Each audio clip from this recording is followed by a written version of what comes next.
Think about the last time you took a leap. What was your mind frame when you took it? What do you need to do to get back there? Today, I will give you 3 strategies on how to take your next leap.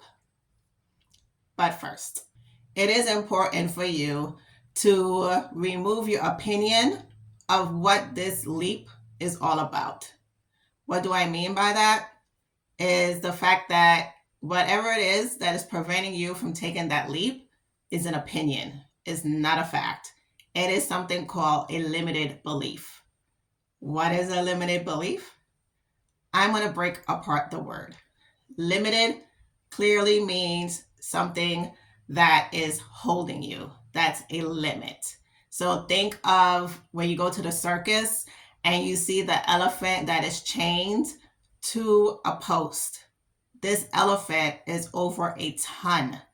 It could break this little chain, but because it has been formatted, it's been programmed into believing this chain is over 2 tons, which is the limited belief.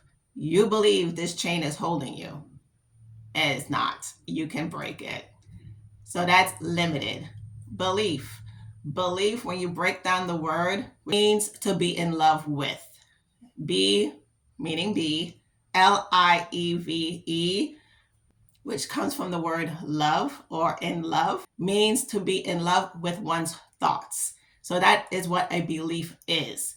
It is when you are in love with your own thoughts. You are in love with your own opinion. Even if it is wrong, but to you it is right. And so that is your belief. That is your theology. That is your philosophy. And respectfully, it is wrong. Why is it wrong? Because it is holding you to where you are and preventing you to going to your next level.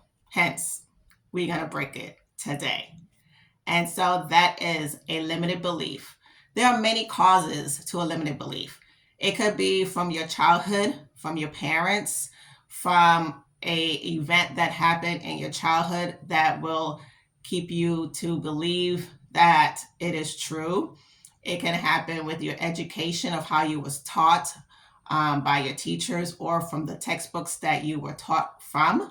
I know for me, I had this limited belief that I shouldn't be a public speaker because when I was young, I was told my opinion was irrelevant.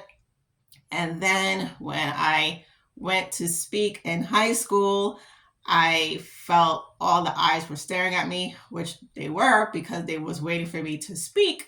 But I was looking at it as they were looking at my hair, they were looking at something wrong with me, and all that made me anxious. And it had me believe that public speaking is the worst thing on earth, and it became my fear. I had to break it, and I did the things that I will share with you later.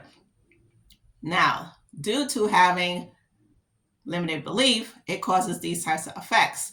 It leads you to make poor decisions. It leads you to not do anything. It leads you to stay in your comfort zone, which honestly should be uncomfortable, but because you're so comfortable in it, you think it's good.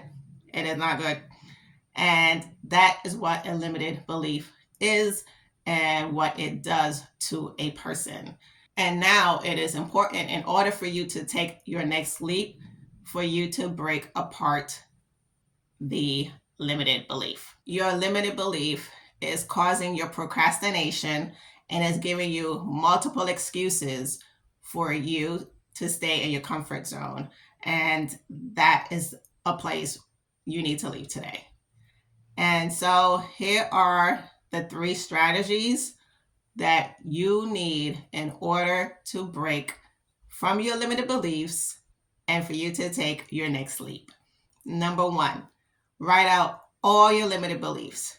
So for me, for example, with public speaking, I wrote out, I believe no one cares about what I have to say. I believe people are staring at me and finding something wrong. I believe that there's no reason for me to speak at all. So that's my limited belief. and right next to it, put 3 positive beliefs. Put 3 take the leap beliefs. Okay. People do want to hear what I have to say.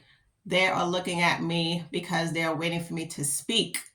And I will do what I have to do in order for me to break this belief. So these are the 3 positives next to the limited belief. Then from the positive list, think of one thing that you could do within the next 7 days. For me, I decided to go to a meetup and I found a speech class in which I was able to go up front. And of course, the anxiety built up and it was a mess. And then I finally signed up for a Toastmasters that was in person because I was doing a one that was virtual and I believe it was hindering me from breaking this anxiety that I kept having with public speaking. And once I went to the in-person one, it helped me a lot with my speaking and to get in front of people and say what I have to say. And the best part was the responses I received from people after the speech were amazing, and it blew my mind because I was reliving in my brain high school, and to see people looking at me, I had to tell myself in the present, okay, you're okay. This is not high school. And once I did that and I said my speech, and to see people smiling and taking notes of what I was saying, it was amazing. And so, number 2, make sure you attack one thing from that list within 7 days. I want to remind you this will be difficult because you are breaking something that you've been comfortable with for a long time. And there's a saying that you have to choose your heart. There's pain of remaining the same, and there is pain from breaking the chain. And it is best to break the chain because eventually that pain will go away and you will reach your next level. And the third thing is what I mentioned previously, is write down the feeling that you got from doing that thing. As I mentioned, I was excited, I was happy, and it led me to want to speak more because it made me feel I have a purpose. It is important to remember that you are fearless. Remember that you have to encourage yourself along the way because your comfort zone is going to be calling you. And the thing with the comfort zone is that it leaves you stagnant. It is not comfortable at all, but you have to remember that you have a level that you want to get to, and it's time for you to get there. And remember to bet on yourself, because when you are not, you're saying you're not worth it, and you are. Enjoyed this video? Check out the next one.